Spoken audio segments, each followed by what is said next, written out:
nom d'Allah, le tout miséricordieux, le très miséricordieux.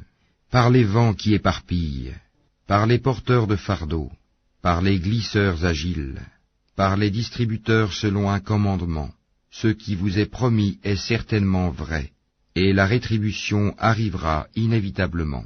Par le ciel aux voies parfaitement tracées, vous divergez sur ce que vous dites.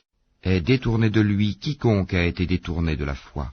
Maudits soient les menteurs, qui sont plongés dans l'insouciance. Ils demandent à quand le jour de la rétribution, le jour où ils seront éprouvés au feu. Goûtez à votre épreuve, punition, voici ce que vous cherchiez à hâter.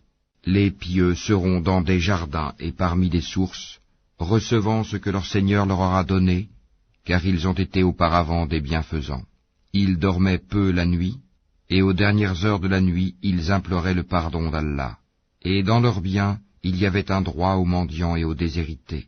Il y a sur terre des preuves pour ceux qui croient avec certitude, ainsi qu'en vous-même. N'observez-vous donc pas, et il y a dans le ciel votre subsistance et ce qui vous a été promis. Par le Seigneur du ciel et de la terre, ceci est tout aussi vrai que le fait que vous parliez. T'est-il parvenu le récit des visiteurs honorables d'Abraham? Quand ils entrèrent chez lui et dirent « Paix », il leur dit « Paix, visiteurs inconnus ». Puis il alla discrètement à sa famille et apporta un veau gras.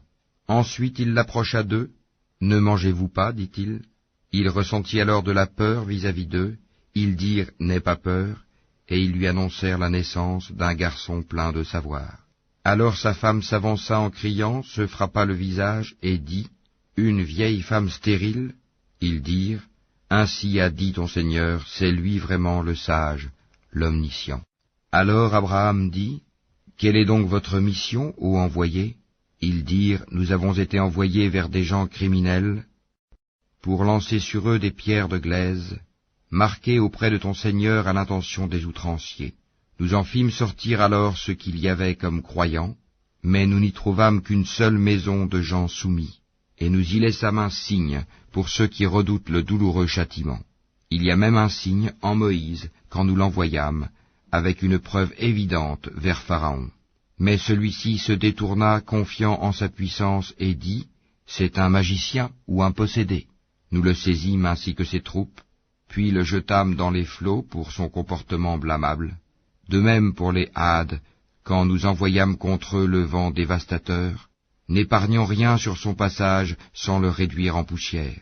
De même pour les Tamoud, quand il leur fut dit, « Jouissez jusqu'à un certain temps », ils défièrent le commandement de leur Seigneur, la foudre les saisit alors qu'ils regardaient, ils ne purent ni se mettre debout ni être secourus.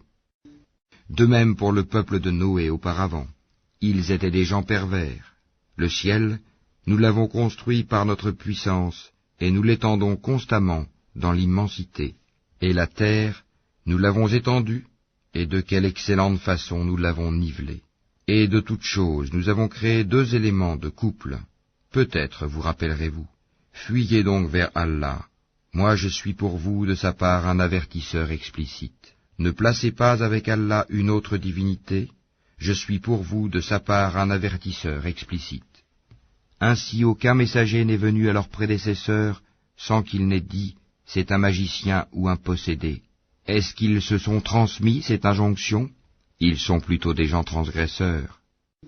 Détourne-toi d'eux, tu ne seras pas blâmé à leur sujet. Et rappelle, car le rappel profite aux croyants. Je n'ai créé les djinns et les hommes que pour qu'ils m'adorent. Je ne cherche pas d'eux une subsistance et je ne veux pas qu'ils me nourrissent. En vérité, c'est Allah qui est le grand pourvoyeur, le détenteur de la force, l'inébranlable. Ceux qui ont été injustes auront une part de tourment pareille à celle de leurs compagnons, qu'ils ne soient pas trop pressés. Malheur donc à ceux qui ont mécru à cause du jour où ils sont menacés.